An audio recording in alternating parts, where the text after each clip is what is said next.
Good morning, everyone. It's a pleasure to be here. My name is Lyerly. I'm the Director of Public Policy for the American Lung Association, and happy to chair the Tobacco-Free Living Priority Group, also known as the Tobacco-Free Taskforce of Jefferson County. I want to be here today to share our successes and our challenges that we've seen since our last annual summit together, which was, I believe, mid-year in 2013, and we've been very, very active. So the Tobacco-Free Task Force, obviously there's a lot of things that we could be working on, from cessation to exposure to secondhand smoke, but we decided in 2013, 2014 that we were going to be narrow focused. And our ultimate goal was to decrease exposure to secondhand smoke. And the one way that we really wanted to focus on doing that, and we've been obviously working through the Communities Putting Prevention to Work grant back in 2010, 2011, around smoke-free policies. And we really wanted to be narrow focused and to focus on advancing smoke-free protections in the city of Hoover. So you can see here on the left-hand side, in Alabama, we only have 26 communities that have what we consider comprehensive smoke-free policies.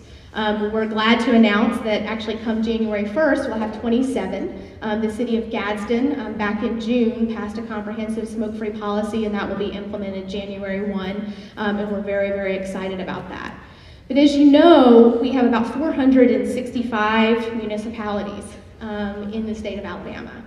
So if you think about the percentage of the population that's covered across the state, that's not a lot. But you can see that in Jefferson County specifically, we have a lot of municipalities that have passed policies, and a lot of that is attributed to the work of the Tobacco-Free Living Group and those in this room today that really have helped to elevate the state of Alabama as we relate to decreasing exposure to secondhand smoke. In 2013, we actually received the Americans for Non-Smokers' Rights Annual Smoke-Free Air Challenge Award.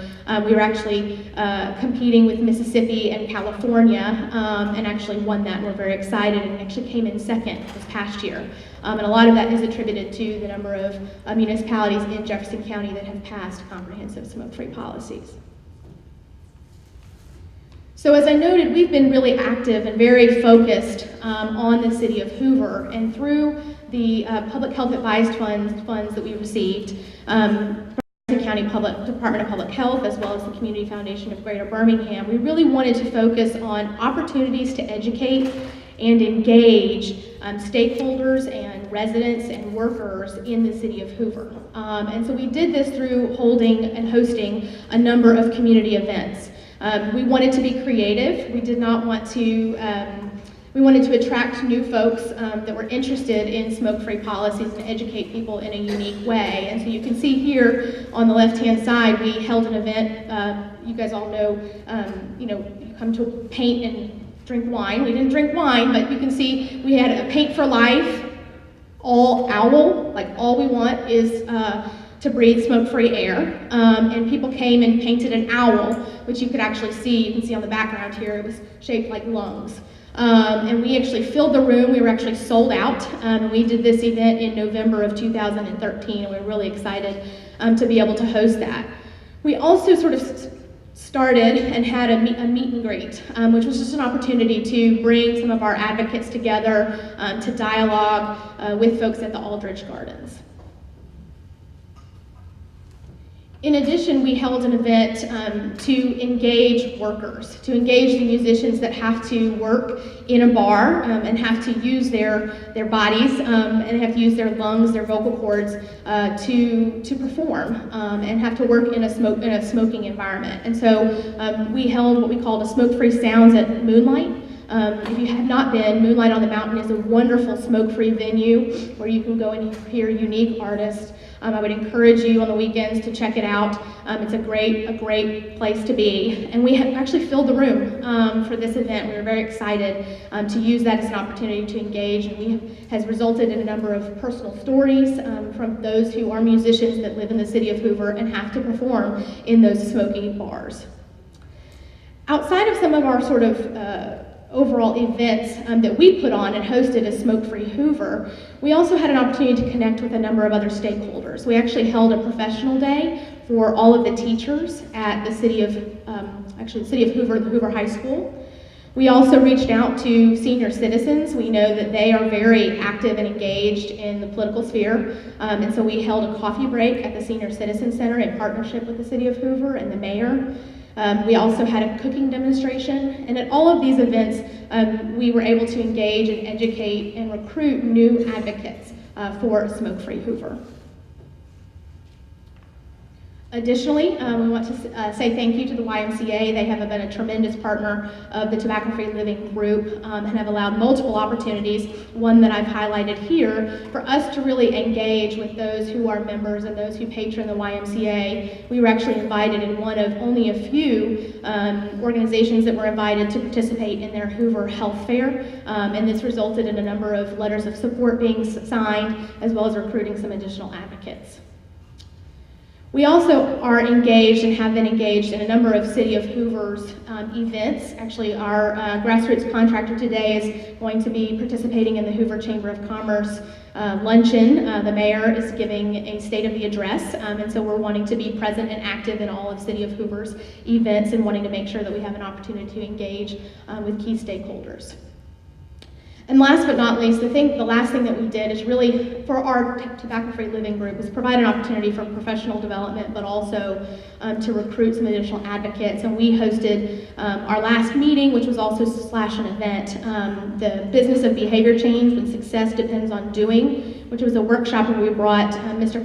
Klapow together to talk about ways for behavior change, and that was held at the Hoover Library. You can also see here on the left, we released our public opinion poll results. I believe the last time I was before you, I gave a sneak peek to where we were. We hadn't officially released those, but you can see that we have tremendous support in the City of Hoover for this types of policy change. In addition to our events, we've been able to, with some of our grant funds, to develop some collateral that we're going to be using with our stakeholders and key decision makers in the City of Hoover, and to really highlight the work that's been done. We've been working in the City of Hoover for almost 3 years now, surprisingly, and we want to be able to highlight all the great work and support. So you can see here is the front page of what we're calling a Support for Smoke-Free Hoover booklet. And in this booklet, it highlights the number of events that we've had, it highlights questions about what a comprehensive smoke-free ordinance is, and a number of our personal stories. Some of those of you who are in the audience are featured in this. My next speaker, who I'll be introducing, is featured in this. Some individuals from the health department that actually live in the City of Hoover. So it's actually in printing right now, and so we'll be happy to share copies of that with you if you are interested.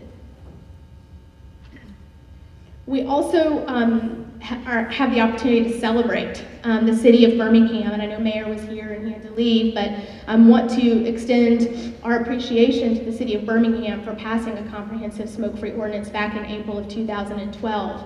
And so with the success of the City of Birmingham, we obviously want to share that, not only in Jefferson County, but also want to share that statewide. And so we went out and interviewed some business owners, some bars and restaurants, to really talk with them, those who were opposed actually to the passage of a smoke-free ordinance back in 2011, 2012, and to see what their thoughts are now. And so this is a story that's going to be featured in the booklet that we're printing, but I also just want to highlight one quote from one bar owner, and as it reads, it says, "We really did believe that it was going to be bad for business, but that was just not the case."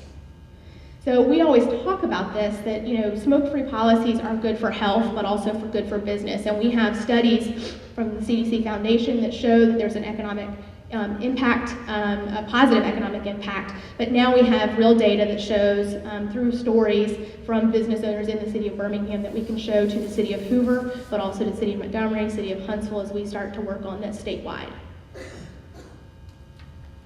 So we've done a lot of work and worked with our events to engage folks. And so some of our results, as you can see here, we've drastically increased the number of letters of support that we have. We've increased our Facebook and opportunities for engagement on social media with our advocates. We've increased the number of actually written and documented personal stories. We have secured additional funding to continue our work in the City of Hoover, and a lot of that is attributed to some of the funding that we already had from the Public Health Advice Fund and being able to show the interest and momentum in the City of Hoover, so we're really grateful for that. And we also have secured the attention of some national sponsors. We secured 2 radio ads that ran in the city of Hoover from the Campaign for Tobacco-Free Kids, and we're really excited about that. So we had some great results, but we also had some challenges, and I think it's important to share that with you. We've had tremendous support from the community, but that doesn't necessarily always result in support from your key decision makers and stakeholders. And working to sort of elevate this issue, there is a perception that some communities across the state, specifically the city of Hoover, in this instance, already believes that they're smoke-free. And so we're continuing to have conversations with them about what a comprehensive smoke-free ordinance looks like. And so that's one of our challenges that we've faced. We really thought that we would be able to come back to you at this point in time and to say, wonderful, we've got the city of Hoover is smoke-free. And we've got 80,000 plus residents that are now protected from exposure to secondhand smoke. But that has been one of our key challenges, and we'll continue to work on them, to continue to engage advocates, to make it known that the city of Hoover wants these protections. So I sort of reviewed some of our next steps here, but we'll continue, as we said, renewed engagement with our task force members. I didn't present a list, but a number of you are in the audience. If you're interested in getting engaged with us, please let us know. We're really excited about what the potential is in the city of Hoover. So if you live in Hoover, let me know. If you don't live in Hoover, let me know, because you may have connections in the city of Hoover. If you don't live in Jefferson County and you're interested in other communities, we have a very active campaign in the city of Montgomery right now.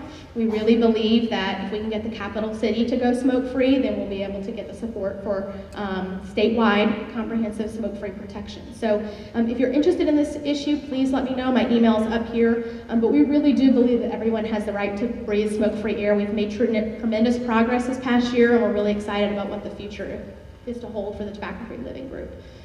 So with that, I'll close.